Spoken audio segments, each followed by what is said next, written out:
In the rugged heart of northern Greece, where mountains loom like sentinels and the plains stretch toward a restless sea, a child was born who would one day redraw the boundaries of the known world. It was July of 356 BCE, in the royal palace of Pella, the bustling capital of Macedon, that Alexander entered history. His father, King Philip II, was a warrior king whose cunning and ambition had already begun to forge a fractious kingdom into a power to rival the Greek city-states.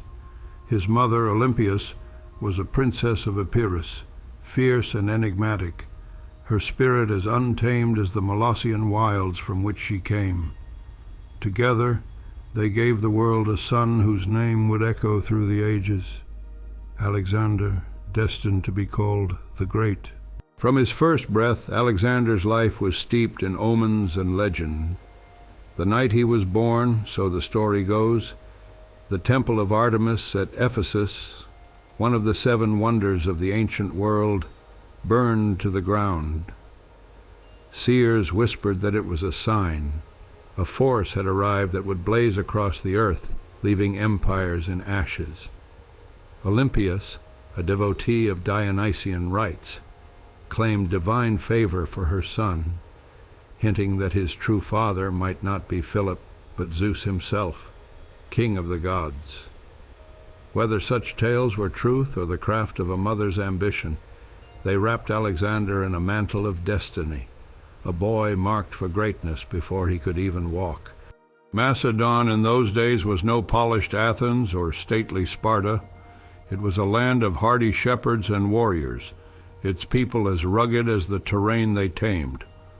Philip had clawed his way to power, transforming a backwater kingdom into a military machine with a disciplined army and a vision of dominance.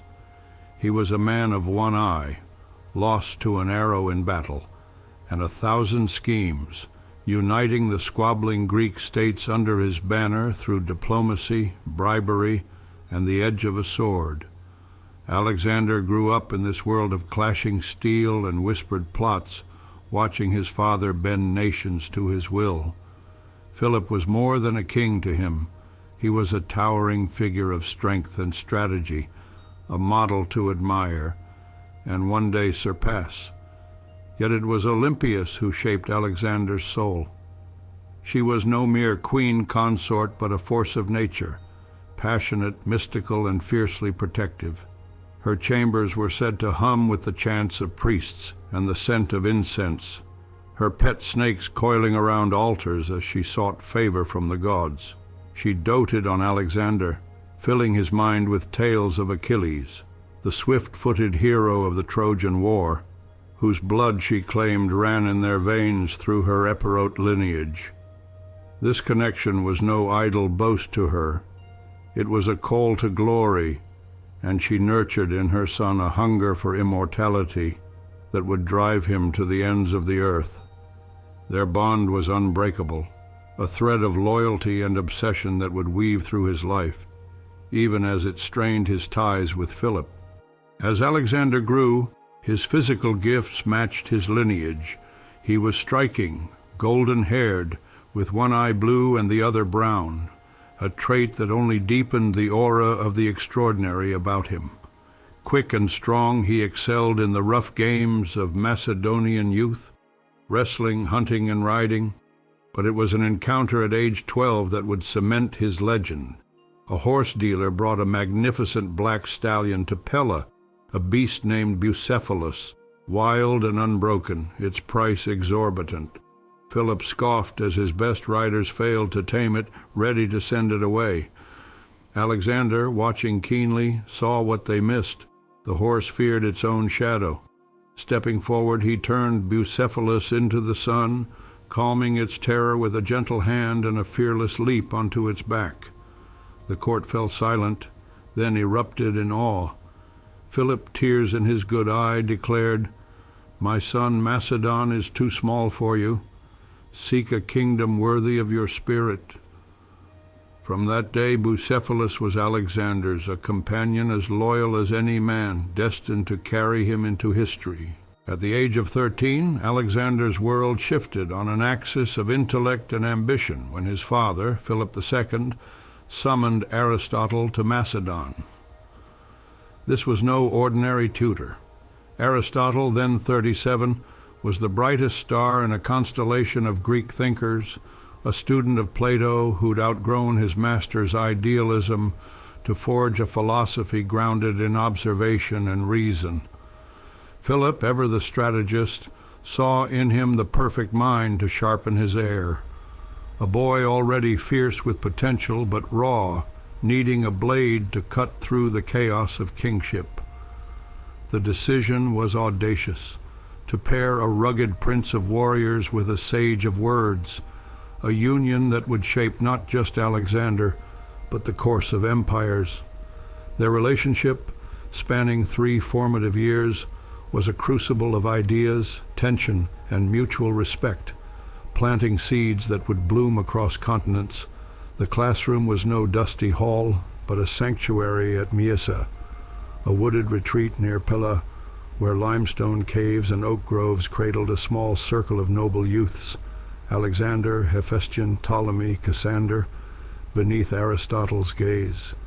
Here, far from the clang of swords and the intrigue of court, Alexander sat, his golden hair catching the sun, his mismatched eyes, one blue, one brown, fixed on a man whose voice wove logic into the fabric of the world. Aristotle taught him the quadrivium, arithmetic, geometry, astronomy, music, and the trivium of rhetoric, grammar, and dialectic, but his lessons stretched beyond rote.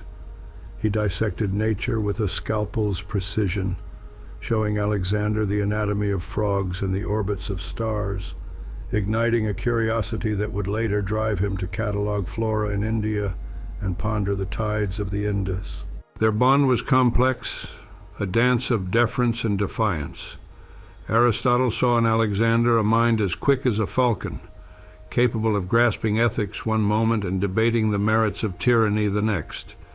He gifted him a copy of the Iliad, annotated in his own hand, a text Alexander would carry to the ends of the earth, sleeping with it under his pillow beside a dagger, symbols of the dual legacy Aristotle instilled, intellect and war. The philosopher preached moderation, the golden mean, urging balance over excess, yet Alexander's spirit chafed at restraint, his hunger for glory a fire Aristotle could temper but never douse. They clashed over ideals. Aristotle's belief in the superiority of Greeks over barbarians jarred with Alexander's growing vision of a fused world, a seed perhaps planted in Miesa's debates, but destined to sprout beyond his teacher's horizon. Aristotle's influence was personal as well as intellectual. He fostered Alexander's bond with Hephaestion, recognizing the dark-haired noble as a steadying force, a Patroclus to his Achilles.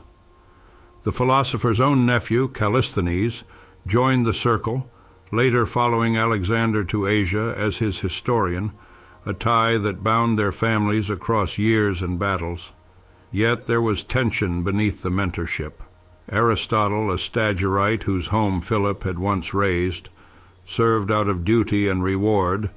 Philip rebuilt Stagira in exchange, while Alexander, proud and headstrong, bristled at any hint of control. Stories linger of sharp exchanges. Alexander questioning Aristotle's reverence for the polis when he himself dreamed of a world unbound by city walls, or challenging his teacher's dismissal of Eastern wisdom with a boyish stubbornness that hinted at the king he'd become. Hephaestion emerged from these years as Alexander's truest friend, a dark-haired noble whose quiet strength balanced the prince's fire. They were inseparable, their bond likened by some to that of Achilles and Patroclus, a partnership of heart and mind that would endure through triumph and tragedy. Aristotle's teachings forged in Alexander a curiosity about the world, its peoples, its mysteries, but also a restlessness. He debated ethics with the same intensity he'd later wield a spear, and when he dissected animals with Aristotle, he learned precision, a skill that would one day carve empires. But life in Pella was no idle. Philip's court was a nest of intrigue, and Alexander's place in it grew precarious as he neared manhood. Philip, ever the strategist, married again and again to secure alliances, producing heirs who threatened Alexander's succession.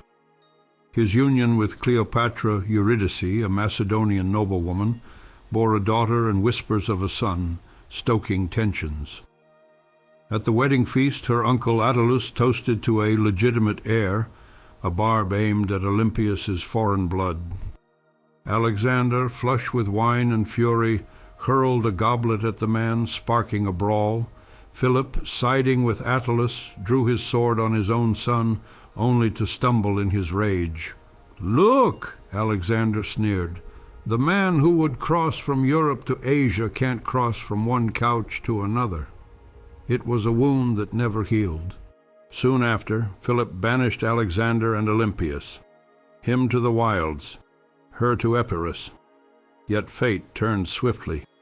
In 338 BCE, at the Battle of Chaeronea, Philip crushed the Greek coalition of Athens and Thebes, and Alexander, just 18, commanded the left wing. Leading the companion cavalry, he shattered the sacred band of Thebes, elite warriors sworn to die before yielding. It was a baptism in blood, and Philip recalled his son, pride warring with wariness. Alexander returned to Pella, a proven warrior, his mind alight with Aristotle's lessons, his heart tethered to Olympias and Hephaestion, his body poised for the destiny Philip unknowingly prepared him to seize. This was Alexander at the dawn of his life, a prodigy of intellect and valor, forged in a crucible of love, rivalry, and expectation. Macedon had birthed him, but it could not contain him. The world beyond its borders whispered his name, and soon he would answer. In the summer of 336 BCE, the air in Macedon crackled with celebration and conspiracy. King Philip II, at 46, stood at the zenith of his power. He had crushed Greece at Chaeronea 2 years prior, uniting its warring cities under his League of Corinth, and now prepared to march east against the Persian Empire, a dream long nurtured in his one-eyed gaze. The occasion was his daughter Cleopatra's wedding to Alexander of Epirus, Olympias' brother, a union meant to cement alliances and showcase Macedonian might. The theater at Aegae buzzed with dignitaries, the wine flowed, and Philip strode forth in a white cloak, his royal guard deliberately held back to display his trust in his people. It was a moment of triumph and his last. A young noble named Pausanias, once a favored bodyguard, stepped from the crowd. His dagger flashed, plunging into Philip's chest. The king fell, blood pooling on the stone, and chaos erupted. Pausanias fled toward waiting horses, but the guards, loyal and swift, cut him down before he could escape. The assassin's motives were murky. Some whispered of a lover's grudge, others of a deeper plot. Suspicion fell on Olympias, her enmity with Philip no secret after years of rivalry and his string of younger wives. Had she, with her Epirote kin, orchestrated this? Or was Pausanias a pawn of greater forces, Persian gold perhaps, or Macedonian nobles chafing under Philip's iron rule? The truth died with him, but the deed was done. Philip, architect of Macedon's rise, was dead, and the world turned its eyes to his son. Alexander was 20, golden-haired and fierce, a prince tempered by war and philosophy. The court at Aegae trembled as he stepped into the void. Grief mingled with ambition in his mismatched eyes, one blue, one brown, reflecting a soul both mourner and conqueror. The army, fiercely loyal after Chaeronea, hailed him king, their sarissas clashing in salute. But power in Macedon was no gift. It was a prize to be seized. Rivals circled like wolves. Philip's other sons, half-brothers born of lesser wives, and nobles who saw a boy where a Titan once stood. Alexander moved with the speed of a thunderbolt, proving he was no mere heir, but a force of nature. First he purged the court. Attalus, the uncle of Cleopatra Eurydice, Philip's last wife, had insulted Alexander's legitimacy years before. Now a general in Asia Minor, Attalus was summoned back, only to be executed on Alexander's orders, his head a grim trophy. Cleopatra Eurydice and her infant children, potential claimants to the throne, met a darker fate. Some say Olympias, returned from exile in Epirus, took matters into her own hands, dragging the young mother to a fiery death and ensuring no rival lineage survived. Alexander, whether complicit or merely acquiescent, shed no tears. His mother's ferocity was his shield, their bond a fortress against dissent. Together they buried Philip with honors, his tomb adorned with gold, and burned away any threat to the crown. Yet Macedon was but the foundation. Greece, newly yoked by Philip, teetered on rebellion. Rumors of the king's death spread south, and Thebes, Athens, and the Thessalians stirred, tasting freedom. Alexander acted before they could unite. With 3,000 cavalry and his companion elite, he marched south at a pace that stunned his foes. The Thessalians, guarding the pass at Tempe, wavered at his approach, awed by the prince who rode Bucephalus as if born to the saddle. They bent the knee, opening the road to central Greece. The League of Corinth, Philip's puppet assembly, hastily reaffirmed its allegiance, cowed by the shadow of Cheronea. But Thebes, proud and defiant, demanded proof of this boy king's mettle. In 335 BCE, Alexander gave it to them. Thebes had expelled its Macedonian garrison, trusting in its walls and the memory of past glories. Alexander arrived with his full army, 30,000 strong, the phalanx bristling with 18-foot spears, and offered terms: surrender and live. The Thebans mocked him, shouting insults from their ramparts. His response was annihilation.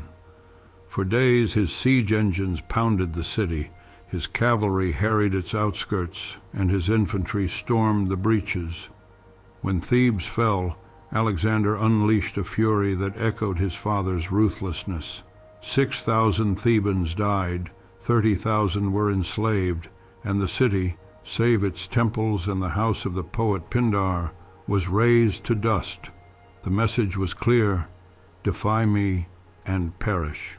Greece watched in horror and awe. Athens, ever the voice of liberty, sent envoys bearing apologies, their defiance melting before the ashes of Thebes. The League crowned Alexander its hegemon, Philip's title now his, and pledged troops for the Persian War. At 21, he had secured a fractious realm in less than a year, his will as unyielding as the mountains of his homeland. Yet this was no bloodless triumph. The Macedonian nobles, Parmenion, Antipater, Clytus, grumbled at his haste, their loyalty to Philip not yet fully his. Parmenion, the old general, offered counsel, but eyed the young king warily, his sons Philotas and Nearchus tied to Alexander's star, yet tethered to their father's caution. Antipater, left as regent in Pella, held the north with a stern hand, a counterweight to Olympia's influence. Olympias herself rejoiced in her son's ascent, her letters brimming with pride and exhortations to the gods. She ruled as queen mother in his absence, her serpentine rites unnerving the court, her grip on Alexander's heart unshaken. Hephaestion, too, stood at his side, the friend who shared his dreams and tempered his fire. Their bond, forged in Aristotle's grove, deepened as they planned the campaign ahead, Hephaestion's calm a ballast to Alexander's storm. Bucephalus, the black stallion, bore him through these trials, a living symbol of his mastery over chaos. The consolidation was complete, but Alexander's gaze was already eastward. Philip had dreamed of Persia, amassing ships and scouts for an invasion. Now that dream was Alexander's inheritance and his obsession. He stood at the Hellespont, the narrow strait between Europe and Asia, the army behind him a coiled spring. Thebes had been a lesson. Persia would be a conquest. At 21, he was no longer a prince of Macedon, but a king of destiny. His relationships with his mother, his friend, his horse, his men, anchors for the tempest to come. The world beyond the water whispered of Darius III, of empires vast and vulnerable. Alexander would answer that call, and history would never be the same. The destruction was total. Tens of thousands fell or scattered, though Alexander spared the Greek mercenaries who surrendered, a shift from Granicus's wrath. He captured Darius' camp, finding the king's mother, Sisygambis, his wife, Statera, and their children amid piles of gold and silk. Alexander treated them with courtesy, promising their safety, a gesture of magnanimity that belied his ferocity on the field. Sisygambis, mistaking Hephaestion for the king due to his height and grace, bowed to him. Corrected, she blushed, but Alexander smiled. "He too is Alexander," he said, a rare glimpse of warmth for the friend who shared his soul. Issus was a triumph of tactics and will. Alexander lost perhaps 450 men. Darius' losses dwarfed that, his Western Empire unraveling. The victory opened Syria and the Levant, but it strained his bonds with his Macedonian core. Parmenion, battered but steadfast, grumbled at the risks, his loyalty tested. The army, flush with loot, grew restless for home, yet Alexander's gaze was fixed southward. Tyre, Egypt, and the Persian heartland beckoned. Hephaestion remained his anchor, Olympias his distant muse, and Bucephalus his tireless steed. Darius had escaped, but his flight only fueled Alexander's hunger. The great king's throne was no longer a dream. It was a prize within reach. The dust of Issus had barely settled in November 333 BCE, when Alexander turned his eyes southward, his victory over Darius III, a spark that ignited an unquenchable fire. At 23, he was no longer a mere king, but a force reshaping the world, his army of 40,000 a hammer forged in Macedonian steel. The Persian Empire, vast and sprawling, reeled from its great king's flight, yet its western strongholds stood defiant. Alexander knew that to claim Asia he must secure the Mediterranean coast, denying Persia its ports and fleets. His path led to Tyre, a Phoenician jewel perched on an island half a mile offshore, its walls rising from the sea like a taunt. What followed was a siege that would test his genius and etch his name into legend. Tyre was no ordinary city. For centuries it had defied invaders, Assyrians, Babylonians, its wealth built on trade, and its navy a terror on the waves. In January 332 BCE, Alexander demanded its surrender, citing his mission to free Greek cities and punish Persian allies. The Tyrians laughed, secure behind their tidal moat and 150-foot walls. They slaughtered his envoys and tossed their bodies into the sea, a defiance that lit a fury in Alexander's mismatched eyes. He could have bypassed it, Parmenion urged as much, but to leave Tyre unconquered was to leave a dagger at his back. He resolved to take it, no matter the cost. What ensued was a marvel of war and will. Alexander ordered a causeway built, a stone lifeline stretching from the mainland to the island. His men hauled rock and timber under a hail of arrows and flaming pitch, the Tyrians mocking them from above. The sea fought him too. Currents swept away progress. Storms battered the works. Undeterred, he commandeered ships from Sidon and Cyprus, turning the siege into a naval dance.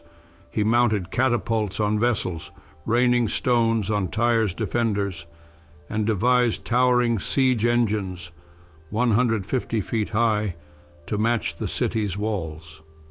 For 7 months the struggle raged, his army's sweat mingling with the blood of the fallen. In August 332 BCE, the causeway held, the towers rolled forward, and breaches split the walls. Alexander led the assault himself, scaling ladders with the companions, his golden hair a beacon amid the chaos. The fall was merciless. Tyre's defenders, 8,000 strong, fought to the last, but Alexander's fury prevailed. His troops stormed the city, slaughtering thousands. 30,000 survivors were enslaved, a grim echo of Thebes. The victory was Pyrrhic. Hundreds of Macedonians died, the campaign a drain on time and men, but it was absolute. Tyre's fleet knelt, its trade routes became his, and the Mediterranean coast bowed. Hephaestion, ever his shadow, coordinated the logistics, their bond a steady pulse through the ordeal. Yet the army grumbled. Parmenion and the veterans saw madness in such risks, their loyalty stretched by a king who seemed to chase glory over reason. From Tyre, Alexander marched to Egypt, a land of ancient mystique and Persian neglect. By late 332 BCE, he reached Pelusium, greeted not as a foe, but a savior. The satrap Mazaeus surrendered without a fight, his garrison weary of distant Darius. Egypt's priests, long chafing under Persian rule, hailed Alexander as pharaoh, draping him in the double crown of Upper and Lower Egypt. At Memphis, he sacrificed to Apis, the bull god, blending Greek reverence with local rites, a gesture of unity that won hearts. But his ambition stretched beyond ceremony. In 331 BCE, he trekked to the oracle of Ammon at Siwa, a grueling journey across the Libyan desert, guided by crows, some said, when his party lost its way. The oracle, nestled in an oasis, was a voice of divinity. Alexander entered alone, emerging with a secret that fueled his myth. Ammon, linked to Zeus, had declared him a son of God. Whether prophecy or propaganda, it shifted his aura. Soldiers whispered of divinity, and he embraced it, his gaze now that of a man beyond mortality. On Egypt's coast he founded Alexandria, tracing its walls with barley flour, a city destined to outshine all others in the Hellenistic age. Egypt was his, a breadbasket and a base, its submission a quiet triumph after Tyre's blood. Olympias, hearing of his divine claim, reveled in it, her letters from Pella weaving tales of Zeus into her son's legend. But Persia's heart still beat. Darius III, humiliated at Issus, rallied a new army, perhaps 100,000, bolstered by scythed chariots and Indian elephants, determined to crush this Macedonian upstart. Alexander marched northeast, leaving Egypt in capable hands. His forces rested and resupplied. In October 331 BCE, the reckoning came at Gaugamela, a plain near the Tigris River in modern Iraq. Darius chose the ground, flattening it for his chariots, his line a glittering arc of steel and silk. Persian immortals, Bactrian cavalry, Greek mercenaries. Alexander faced him with 47,000 to 7,000 cavalry, the rest infantry, outnumbered but undaunted. The night before, his men urged rest, but Alexander pored over plans with Hephaestion, his mind a whirl of tactics. At dawn he arrayed his forces, the phalanx center under Craterus, Parmenions left to hold, and his companions on the right, poised to strike. Darius opened with a chariot charge, their blades slashing at Macedonian legs, but Alexander had drilled his men to part ranks, funneling the machines into traps.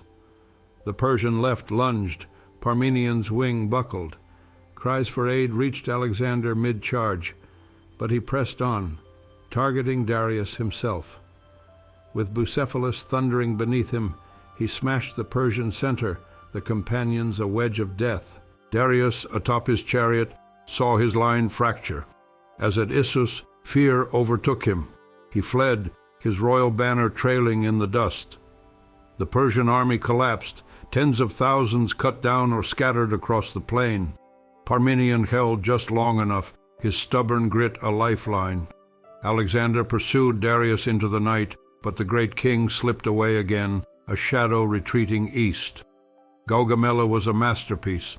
Perhaps 1,000 Macedonians fell against Persia's multitudes, its cost outweighed by its prize. Babylon, Susa, Persepolis, the empire's core, lay open. Victory swelled Alexander's legend, but cracks widened beneath it. He entered Babylon as a liberator, welcomed by crowds and Mazaeus, who bent the knee. Yet his adoption of Persian customs, silk robes, proskynesis, obeisance, jarred his Macedonians. Parmenion and Philotas muttered of arrogance. The old guard longed for home, not an eastern throne. Hephaestion, adapting with him, bridged the divide, while Bucephalus bore the strain, his flanks scarred from ceaseless war. Olympias, distant but omnipresent, urged him to claim all, her ambition a mirror to his own. At Gaugamela, Alexander became king of Asia, but the weight of empire pressed harder, his relationships a fragile thread holding the dream together. Darius lived, and the road stretched on, glory and ruin intertwined. In the aftermath of Gaugamela, Alexander stood at the threshold of the Persian Empire's beating heart. It was early 330 BCE, and at 26, he was no longer just a Macedonian king, but the self-proclaimed king of Asia. His victories at Granicus, Issus, and Gaugamela, a ladder to dominion.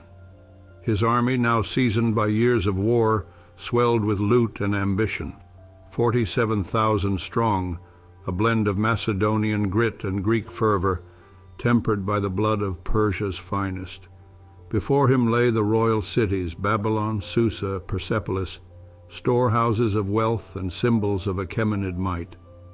Darius III, twice defeated, had fled east, a shadow of a king clinging to survival.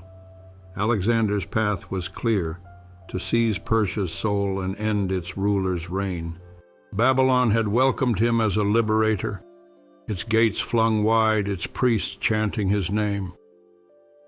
Susa followed, its treasuries yielding gold beyond counting. 50,000 talents, enough to fund his dreams for decades.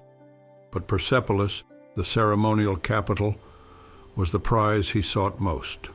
Nestled in a valley beneath the Zagros Mountains, it shimmered with palaces and pillars, a monument to Persian glory built by Darius I and Xerxes. In January 330 BCE, Alexander marched through the Persian gates, a narrow pass defended by Ariobarzanes, a satrap who fought with the desperation of a cornered lion. The terrain favored the defenders, rocks rained from cliffs, pinning Alexander's vanguard, but his engineers carved paths through the mountains, flanking the foe. Ariobarzanes fell, and the road to Persepolis opened. The city was a vision. The Apadana Palace with its 72 columns, the throne hall of 100 pillars, treasures piled high, 250,000 talents of gold and silver, a fortune to beggar kings. Alexander entered as conqueror, his troops awestruck by the opulence. For days they plundered, hauling away riches on carts and mules, the loot a tangible reward for years of hardship. Yet what followed was no mere conquest, it was a reckoning. One night, fueled by wine and revelry, Alexander and his companions feasted in the palace. Thais, an Athenian courtesan and Ptolemy's lover, urged a torch be lit, to burn Persepolis as vengeance for Xerxes' torching of Athens a century prior. Alexander, his judgment blurred, seized a flame and led the way. The fire roared, consuming cedar beams and tapestries, the palace a pyre visible for miles. Was it spite, drunken impulse, or a calculated signal that Persian rule was ash? Historians debate, but the act stunned his men. Parmenion, ever the voice of restraint, pleaded against it. Persepolis could have been a seat of power, not a ruin. The Macedonians, weary of eastern ways, saw their king drift further from their rugged roots. Hephaestion, loyal as ever, stood by him, though even he questioned the wisdom silently. The burning marked a fracture. Alexander was no longer just their leader, but a ruler embracing Persia's mantle, its ashes a bridge to his next ambition.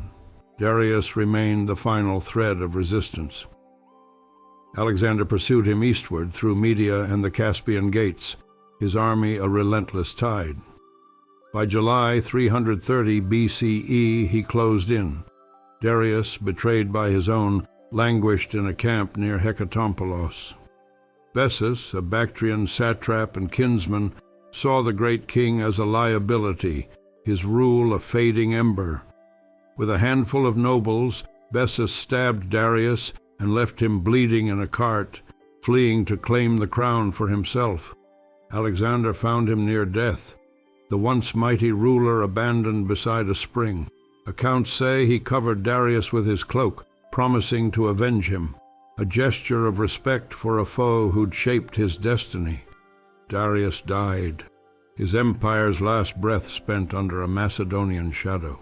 With Darius gone, Alexander declared himself the rightful successor, the Achaemenid throne his by conquest. He ordered a royal funeral, sending the body to Persepolis ruins for burial, a king honoring a king. Yet this act deepened the rift with his men. They had marched to crush Persia, not inherit it.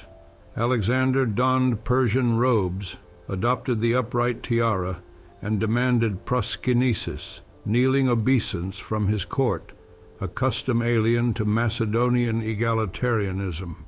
Parmenion and Philotas bristled, Clytus muttered of betrayal, and the old guard yearned for Pella's hills.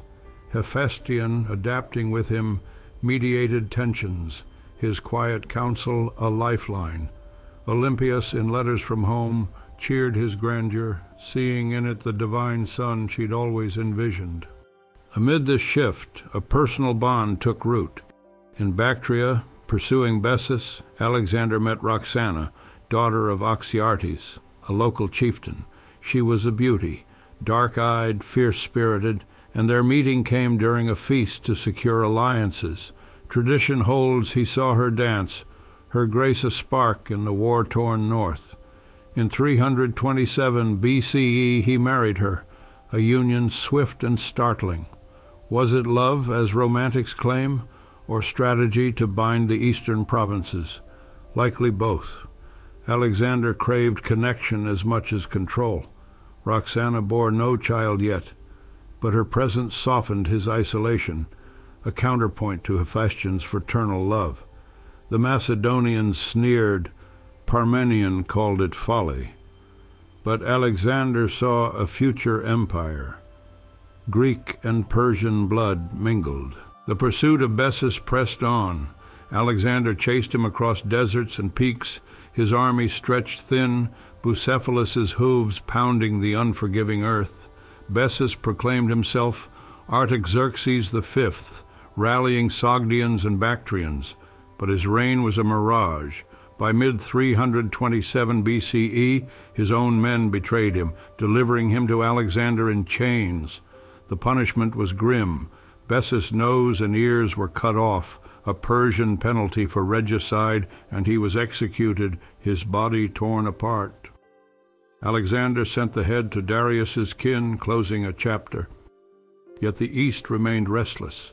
Rebellion simmered, and his men grew gaunt, their loyalty fraying like old cloth. Persepolis' fall and Darius' end were triumphs, but they carried a cost.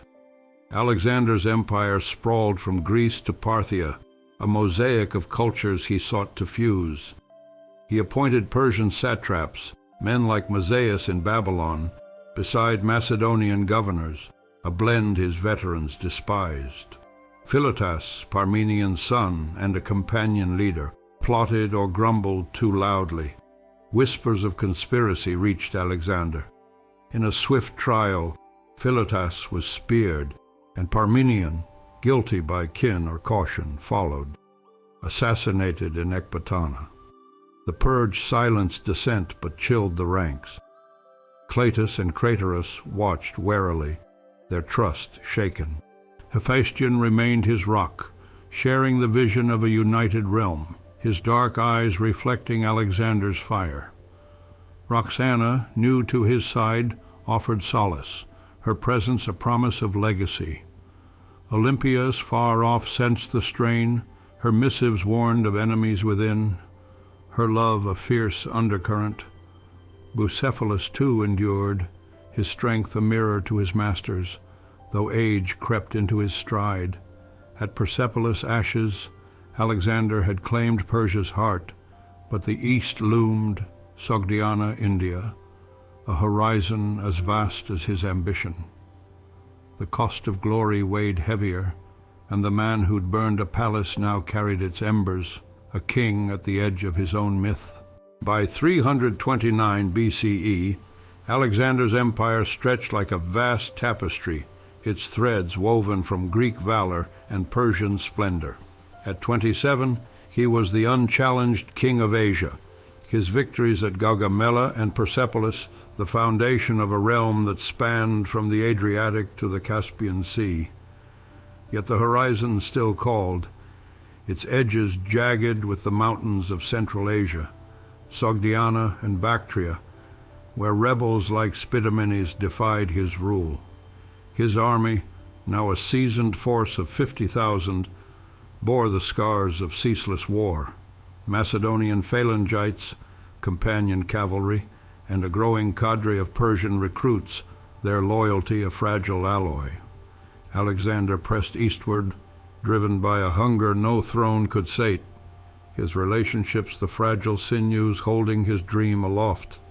Sogdiana and Bactria were no lands of pitched battles, but of shadows and ambushes. Spidomenes, a guerrilla chieftain, struck like a viper, raiding supply lines, torching outposts, vanishing into the steppes. Alexander's response was relentless. He split his forces, sending Craterus and Conus to pin the foe, while he stormed strongholds like the Sogdian Rock, a fortress perched on cliffs deemed impregnable. In 328 BCE, he scaled it with 300 volunteers, ropes, and daring his weapons, seizing it in a night of audacity. The chieftain's daughter, Roxana, was already his wife, her father Oxyartes now an ally, binding the region through blood. Yet Spidomenes eluded him, and the campaign dragged on, a war of attrition that gnawed at his men's resolve. The strain showed in Maracanda later that year. At a banquet, wine flowed as freely as tempers flared. Cleitus the Black, the companion who'd saved Alexander at Granicus, bristled at the king's Persian airs, silk robes, eastern guards, the creeping reverence of a god. "You forget who made you," Cleitus slurred, his voice thick with years of loyalty and resentment. "It was Macedonian blood, not Persian groveling, that won your empire." Alexander, inflamed by drink and pride, hurled insults back. The room hushed as Cleitus pressed on, praising Philip's reign over this eastern farce. In a flash, Alexander seized a spear and drove it through Cleitus' chest. The old warrior fell, blood pooling, his last breath a curse or a gasp. Silence gripped the hall. Alexander, sobering in horror, cradled the body, weeping for days, refusing food or command.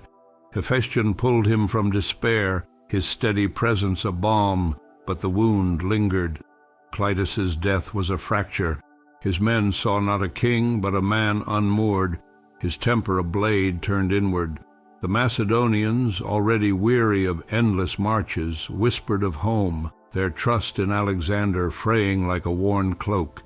Yet he pressed on, crushing Spidomenes by winter's end. Betrayed by allies, the rebel's head was delivered to Alexander's camp. Central Asia knelt, but at a cost that bled his army's spirit dry. In 327 BCE he turned south. The Hindu Kush, a jagged wall between him and India. The crossing was brutal. Snow lashed his troops, passes swallowed stragglers. But Alexander emerged in the Punjab, a land of rivers and rajas ripe for conquest. Porus, a king of iron will, awaited him at the Hydaspes River in May 326 BCE. His army, 30,000 infantry, 4,000 cavalry, 200 war elephants, stood across the swollen waters, a challenge unlike any before. Alexander, with 20,000 men, faced a foe bolstered by nature and beast. For days he feinted along the banks, drawing Porus's eye, while secretly ferrying troops 17 miles upstream under a storm's cover. At dawn he struck. The companions charged across the ford, Bucephalus's hooves churning mud, slamming into Porus's flank. The phalanx followed, sarissas clashing with Indian spears, while elephants, towering terrors, trampled men into the mire. Alexander's archers targeted the beast's mahouts, sowing chaos, and his cavalry wheeled to encircle. Porus fought like a Titan, his elephant a fortress, but the Macedonian tide overwhelmed him. After hours of carnage, he surrendered, his army broken, perhaps 12,000 dead to Alexander's 1,000.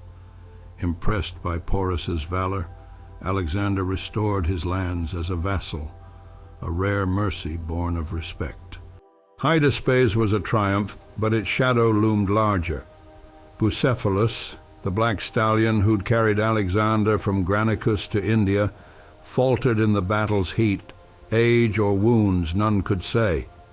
He died soon after, and Alexander mourned as for a brother, founding Bucephala on the riverbank in his honor. The loss cut deep. Bucephalus had been more than a horse. He was a piece of Alexander's soul, a tether to his youth. Hephaestion, too, felt the weight, their shared grief a silent bond. Roxana, now pregnant, offered solace, her presence a flicker of hope amid the toll. The army, though victorious, was spent. At the Hyphasis River, weeks later, Alexander urged them eastward, to the Ganges, to the world's edge. The men, drenched by monsoons, their boots rotting, their families a decade's march away, refused. Conus, a grizzled phalangite, spoke for them. "We've followed you beyond what any man could ask. Let us see our homes again." Alexander raged, then retreated to his tent, sulking for days. But the silence of 20,000 voices broke him. He relented. The first time his will bent to theirs, a dozen altars marked the spot, a bitter monument to limits. The march back began, but not before a wedding sealed his eastern dream. In Susa's shadow, he'd arranged mass nuptials. 90 Macedonian officers wed Persian noblewomen, a fusion of blood to bind his empire. He took Statera, Darius' daughter, as a second wife, cementing his Achaemenid claim, while Hephaestion wed her sister Drypetus, linking their fates further. Roxana bore it with quiet dignity, her unborn child a stake in the future. The Macedonians scoffed. Parmenion was gone, but his son's disdain lived on in Craterus and others who saw their king as half Persian now. India's edge tested Alexander's limits of body, mind, and loyalty. Spidomenes' rebellion, Clitus' death, Bucephalus' fall, the army's mutiny, these were scars no gold could heal. Hephaestion remained his anchor, their bond unshaken by the East's trials. Roxana's pregnancy promised continuity, a legacy to outlast him. Olympias in Pella sensed his weariness through her letters, urging him to conquer or return, her fierce love a distant flame. The army, though broken in spirit, turned westward, their king a figure of awe and enigma. The unknown had been breached, but its cost was a reckoning. Glory teetered on the brink of collapse, and Alexander, for the first time, felt the weight of a world too vast to hold. In the late summer of 326 BCE, Alexander stood at the Hephaestus River, his empire stretching from the Ionian Sea to the Punjab, a realm vast enough to swallow the dreams of lesser men. At 30, he was the king of Asia. His victories, Granicus, Gaugamela, Hydaspes, chapters in a saga that rivaled the Iliad he still carried. Yet the refusal of his army to march further east had cracked his invincibility, their weary voices a mirror to his own exhaustion. With Bucephalus gone and his men on the edge, he turned westward, not in defeat, but in defiance, choosing a path that would test them all. The Gedrosian desert. The long road home had begun, and it would be paved with suffering and sacrifice. The decision was bold, perhaps reckless. Gedrosia, a sun-scorched waste in modern Baluchistan, stretched between India and Persia's heart, a barren expanse of sand and rock, its scant oases jealously guarded by tribes. Alexander chose it to punish his men, some whispered, for their mutiny. Others saw it as a bid to outdo Cyrus the Great, whose own army had faltered there. More likely it was strategy to link his eastern conquests by sea and land, with Nearchus sailing the fleet along the coast while he marched inland. In autumn 326 BCE, he set out with 20,000 troops, Roxana and the camp followers in tow, their supplies dwindling under the monsoon's last gasp. The desert was a crucible. For 60 days they staggered through dunes and dry riverbeds, the sun a relentless hammer beating down. Water vanished, oases failed, wells ran dry, and men drank wine, then blood, then nothing. Horses and mules collapsed, their carcasses stripped by starving soldiers. Sandstorms blinded them, heat felled the weak, and dysentery gnawed at the rest. Alexander walked among them, sharing their thirst, refusing a helmet of water his scouts offered, pouring it into the sand rather than drink alone. His golden hair dulled with dust, his mismatched eyes hollow but unyielding. Thousands perished, some say half the army, their bones bleaching the waste. Roxana endured, her pregnancy a fragile hope, her strength a quiet echo of Olympias's fire. They emerged in Carmania by winter 325 BCE, a gaunt remnant greeted by Nearchus's fleet, its tales of storms and whales a counterpoint to their ordeal. The reunion was bittersweet. Alexander feasted his men, crowned survivors with wreaths, but the losses lingered like ghosts. Hephaestion, who'd marched with Craterus through a safer route, embraced him, their bond a lifeline in the wreckage. Yet the army's spirit was threadbare, their loyalty a flicker strained by a king who seemed to court death as fiercely as glory. Alexander pressed on to Susa, determined to weld his fractured empire into one. In spring 325 BCE, he reached Persia's core, his mind ablaze with plans. The mass weddings at Susa, his union with Statera, Hephaestions to Drypetus, and 90 officers to Persian brides had sown seeds of unity, but the fruit was bitter. Macedonian veterans recoiled, their disdain for Eastern ways festering.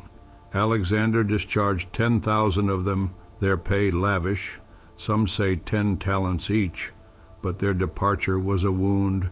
Craterus led them home, a trusted general lost to the west. To replace them he trained 30,000 Persian youths, the Epigoni, in Macedonian arms and Greek tongue, a fusion his old guard despised. "What's left for us?" they muttered, seeing their king drift further into an alien crown. Corruption, too, plagued his empire. Satraps gorged on power. Harpalus, his treasurer, fled with 5,000 talents, caught only after squandering it on Athenian luxuries. Alexander purged the guilty with a tyrant's hand. Some hanged, others flayed, their posts filled with loyalists like Pseucestus, who embraced Persian ways as Alexander did. Roxana bore a son in 325 BCE, named Alexander IV, a fragile heir born amid chaos, his cries a promise of continuity. Olympias in Pella rejoiced, her letters urging vigilance against traitors, her maternal pride a distant thunder. But the empire's vastness strained its seams, and Alexander's gaze turned to new horizons. Arabia, Carthage, his restlessness a tide no shore could hold. Then, in October 324 BCE, the blow fell. Hephaestion, his companion since Mieza, fell ill in Ecbatana, fever, perhaps typhoid, after a night of revelry. For 7 days Alexander hovered at his bedside, his world narrowing to the labored breaths of the man he called his other self. Doctors failed, prayers faltered, and Hephaestion slipped away, age 32. The loss shattered Alexander. He clung to the body, weeping uncontrollably, his golden hair strewn across the bier. For days he refused food, ordered mourning across the empire, fires doused, hair shorn, and sent to Siwa for Hephaestion's deification, a god to match his own divine claim. He planned a monument in Babylon 60 feet high, its cost a king's ransom, but nothing filled the void. The army felt it too. Hephaestion had been their bridge to Alexander, his calm a counterweight to the king's fire. Without him the court darkened. Roxana and Statira offered solace, but their presence couldn't pierce the grief. Craterus was gone, Clytus dead, Parmenion a memory. The old guard dwindled, replaced by Persians like Pseucestus and Oxyartes, Roxana's kin. Olympias sensed the rupture, her missives pleading for his return, warning of omens, snakes in Pella, storms in Epirus. Alexander drowned his pain in plans, dispatching fleets to scout Arabia, his eyes on the Persian Gulf. Yet the Gedrosian march had broken more than bodies.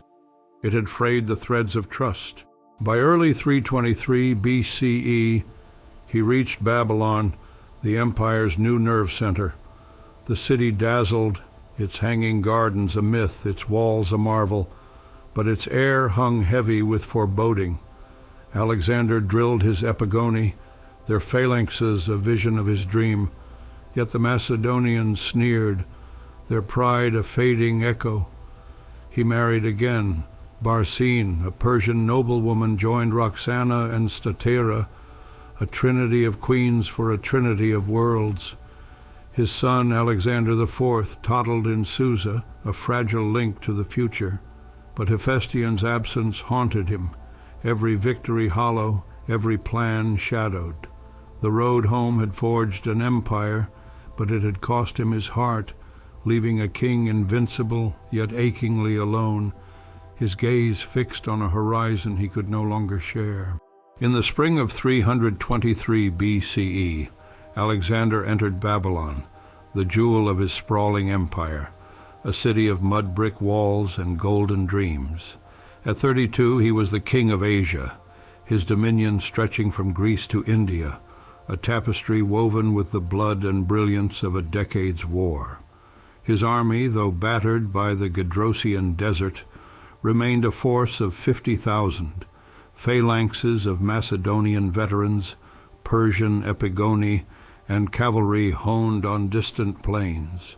Yet the man who strode beneath Babylon's Ishtar gate bore scars deeper than battle wounds. Hephaestion's death 6 months prior had hollowed him, his golden hair dulled by grief, his mismatched eyes, blue and brown, haunted by a loneliness no empire could fill.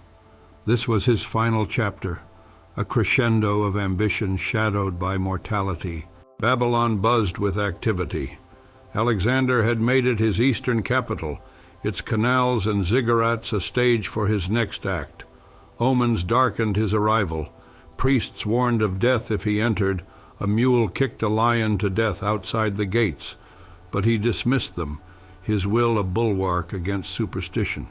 He plunged into plans, an invasion of Arabia, its incense-rich coasts a prize to link his realm by sea. Nearchus, his admiral, readied a fleet, 1,000 ships to sail the Gulf, while engineers drained swamps for a harbor grander than Tyre's. He dreamed beyond, Carthage, Sicily, the western seas, his Iliad a compass pointing ever outward. The energy was feverish, a king racing a clock he couldn't see. His empire, though vast, creaked under its own weight.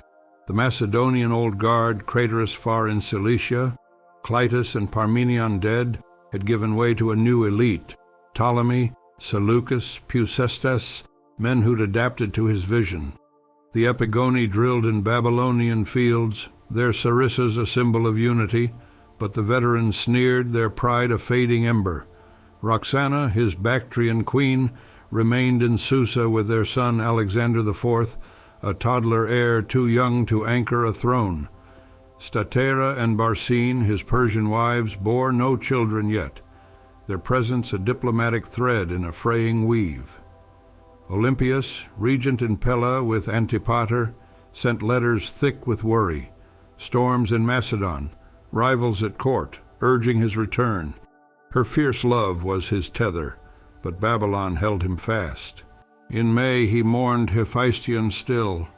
The oracle at Siwa had denied his friend godhood, but Alexander built anyway, a funeral pyre in Babylon, 60 feet high, layered with gold and ivory.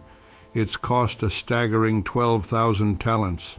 He ordered games and feasts, drowning grief in spectacle. Companions like Eumenes and Perdiccas stayed close, their loyalty a balm, but none filled the void. Medius, a Thessalian officer, hosted a banquet on May 29th, the wine flowing as Alexander toasted the future. He drank deep, some say too deep, his laughter masking a weariness that clung like damp clay. The night stretched into dawn, a pattern of excess born of loss. Then on June 1st, fever struck. It began as a chill, a shiver beneath his silk robes, then a fire that burned through him. He bathed in the palace pool, rested, but the heat grew. His limbs weakened, his voice rasped. Doctors hovered. Some bled him, others brewed herbs, but the sickness tightened its grip. For days he lingered, moving between bed and council, refusing to yield. He reviewed Arabia's plans, named officers, his mind sharp even as his body failed. By June 7th he could barely rise, yet he greeted his troops from a balcony, their cheers a fading echo. Rumors swirled, poison they whispered from Antipater's son Iollas, a cupbearer, or Medius himself, avenging old slights. Malaria or typhoid seemed likelier, a plague from Babylon's swamps, but myth outpaced truth. On June 10th he lay in the royal palace, the Tigris murmuring beyond. His generals crowded in, Perdiccas, Ptolemy, Seleucus, their faces taut with dread. Speech gone, he handed his signet ring to Perdiccas, a gesture heavy with silence. "To whom do you leave your empire?" they asked. "To the strongest," he rasped, or so they claimed. Others heard to Craterus, a name lost in delirium. His eyes, once a storm of will, dimmed. On June 11th, 323 BCE, Alexander died, 32 years and 8 months old, his breath stilled in a room thick with incense and despair. The world paused, then shattered. The aftermath was chaos. No heir ruled. Alexander IV was a child, Roxana's infant son a pawn in a game of wolves. Perdiccas took command, but the Diadochi, his successors, circled. Ptolemy seized Egypt, Seleucus eyed Babylon, Antigonus and Cassander plotted. Roxana, pregnant again or claiming so, fled to Macedon, her son's life a flicker in their grasp. Statera and Barsine were murdered, some say by Roxana's hand, her jealousy a blade, to clear the path. Olympias fought from Pella, her fury a mother's vengeance, but Antipater's shadow loomed. The empire fractured, its pieces claimed by men who'd knelt to Alexander but never to each other. His body became a relic. Embalmed in honey and wax, it rested in Babylon as rival generals bickered. Ptolemy hijacked it years later, entombing it in Alexandria, a trophy for his new realm. Legends bloomed, Alexander poisoned by Aristotle's pupils, felled by a god's wrath, or simply burned out by a life too vast. His death at 32 mirrored Achilles. A hero snuffed before age could dull him. Hephaestion awaited in memory, their bond eternal. Roxana and her son faced a brutal world. Olympias would die defending his bloodline, her end as fierce as her love. Babylon marked the end, but not the close. His plans, Arabia, the West, died with him. Yet his empire birthed the Hellenistic age, its cities and culture a legacy no sword could cut. Ptolemy, Seleucus, and others carved kingdoms from his corpse, their wars a shadow of his unity. Alexander IV reigned briefly, a puppet king, before murder claimed him too. The man who'd conquered the known world left it in fragments, his final chapter a testament to glory's fleeting grasp. A king invincible in life, immortal in death, his relationships the fragile threads that wove his myth into eternity. On June 11th, 323 BCE, Alexander the Great drew his last breath in Babylon, leaving behind an empire that spanned 3 continents and a name that would echo through millennia. At 32, his life was a comet, brief, blazing, and indelible, its light casting shadows long after it burned out. He had marched from Macedon's rugged hills to India's monsoon-soaked rivers, toppling kings and forging a realm no mortal had matched.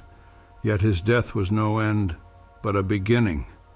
The birth of a legend that would shape the world he left behind, a legacy woven from conquest, vision, and the relationships that defined him. The empire he built did not survive him intact. Without a clear successor, his generals, the Diadochi, tore it apart in wars that stretched decades. Ptolemy claimed Egypt, founding a dynasty that ended with Cleopatra.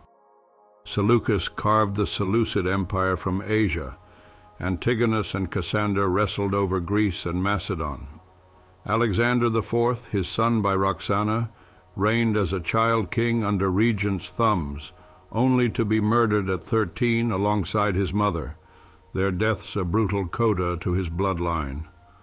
Olympias, fierce to the last, fought for her grandson's throne, wielding power in Pella, until Cassander's forces stoned her to death in 316 BCE. Statera and Barsine, his Persian queens, fell to Roxana's wrath or rival hands, their fates lost in the scramble.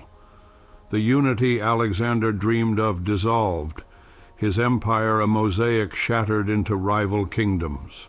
Yet from those fragments rose the Hellenistic age, a golden era of culture and exchange that bore his mark. He founded dozens of cities, Alexandrias from Egypt to Afghanistan, each a seed of Greek influence. Alexandria in Egypt became the world's intellectual heart, its library a beacon for scholars like Euclid and Archimedes, its lighthouse a wonder of stone and flame. Greek became the lingua franca, linking merchants from Athens to Bactria, while Macedonian phalanxes guarded eastern thrones. His vision of fusion, seen in the Susa weddings, the epigoni, his own marriages, blended Greek and Persian, Indian and Egyptian into a cosmopolitan tapestry. Philosophers debated in his wake, artists sculpted his likeness, and poets sang of a man who'd chased the sun to its setting. His military genius endured as a blueprint. The phalanx and cavalry tactics he perfected at Gaugamela and Hydaspes inspired Rome's legions, Hannibal's strategies, and centuries of generals who studied his audacity. He turned war into art, daring river crossings, flanking maneuvers, sieges like Tyre's causeway, each a lesson in courage over caution. His relentless drive, forged in Aristotle's grove and Philip's shadow, became a myth of ambition unbound, a tale whispered to princes and conquerors dreaming of their own empires. Alexander's relationships fueled that myth. Hephaestion, his soul's mirror, was the heart of his journey, his death a wound that never healed, their bond a love story echoing Achilles and Patroclus. Roxana, fierce and beautiful, gave him a son and a taste of Eastern roots, her survival a fleeting victory against fate. Olympias, the mother who saw divinity in him, shaped his fire with her own, her letters a lifeline across continents until her brutal end. Bucephalus, the steed who carried him to glory, was a symbol of his untamed spirit, mourned as a fallen comrade. His generals, Ptolemy, Seleucus, Perdiccas, carried his torch, their kingdoms a fractured reflection of his dream. Even Darius III, the foe he chased and honored, framed his rise, a king whose fall crowned Alexander's ascent. The man himself became larger than life. Tales multiplied, born under omens, sired by Zeus, undone by poison or prophecy, each layering his story with mystique.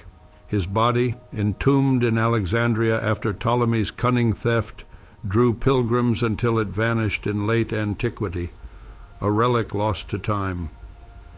Yet his presence lingered, in the coins bearing his horned likeness, hinting at Ammon's blessing, in the histories of Arrian and Plutarch, who painted him as both hero and tyrant, in the dreams of those who'd follow, Napoleon, Caesar, haunted by a shadow they couldn't outrun. What drove him?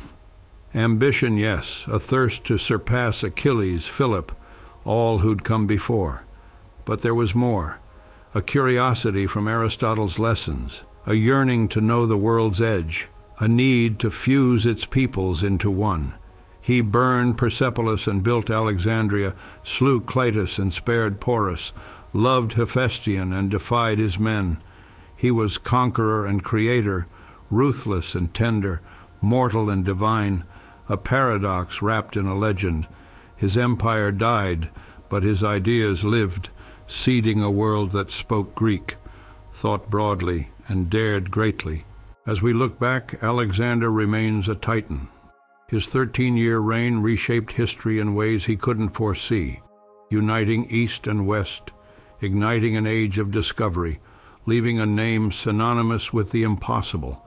His relationships, from Olympia's fierce devotion to Hephaestion's quiet strength, humanized a figure who strode beyond humanity's reach. He sought the end of the earth and found it in himself, a king who conquered all but time. His legacy is a mirror, reflecting our own ambitions, our own limits, and a flame that burns still, a legend undimmed by the centuries.